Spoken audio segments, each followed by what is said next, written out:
Okey, baik. Assalamualaikum. So, hari ni Abi nak kongsikan dengan perempuan macam mana cara kita nak letak pola kita di atas kain yang berkaki. Okey, so yang ni salah satu cara lah. Okey, salah satu cara. Okey. So, ini pun cara ni kalau customer kita dia beli kain tu lebih Okey, kebanyakan customer dia tak suka kalau corak besar macam ni duduk hujung tangan. So, untuk hujung tangan kita guna corak yang lebih, orang kata apa? Tu, kosong macam tu kan. So, bunga dia sikit-sikit. So, yang ni kita letak dekat bahagian atas. So, yang ni 4,5 meter tau. Okey, so yang ni pula bahagian kain. Okey, bahagian kain. So, kalau perempuan masih lagi newbie, okey, takut-takut nak potong kain berkaki. So, perempuan buat siap-siap pola bagi cukup-cukup macam ni. Dia ada lengkap. Kalau tangan tu kiri kanan. So, kalau belakang tu pula, okey, belakang tu pula dia ada kiri kanan juga.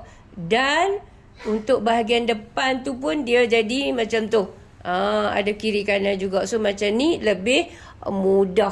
Okey. Baik. So, Abi akan tunjukkan lagi satu cara macam mana nak letak bahagian badan depan dan belakang. Okey, baik. So, yang ni pula jika kain yang dibawa ataupun dihantar oleh customer 4 meter sahaja. So, perempuan nampak tak? So, kita guna teknik yang ni. Bahagian depan kita ambil lah kaki kat bawah. Tapi bahagian belakang tu, so terpaksa kita ubah dia sikit macam tu. Yang ni bukan saja-saja nak buat, tapi untuk mempercukupkan kain customer untuk dibuat baju. So, perempuan sendiri kena terangkanlah dekat customer kan. So, macam mana nak buat, nak bagi cukup. Okey. So, yang ni untuk bahagian badan dan tangan dia ada pilihan lah. Sama ada nak ambil dua-dua kat atas ataupun dua-dua kat bawah. So, dia kena buat pilihan. Kalau kita tak mau corak yang terlalu ramai macam ni, so kita kena ambil yang bahagian atas. Okey. So, untuk kain dia macam ni. Kain dia sama juga macam tadi. Cumanya katakan tak juga cukup. So, kita pun kena buat bahagian depan ni sama dengan baju.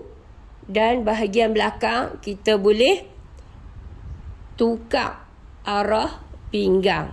Okey, faham ya? Okey.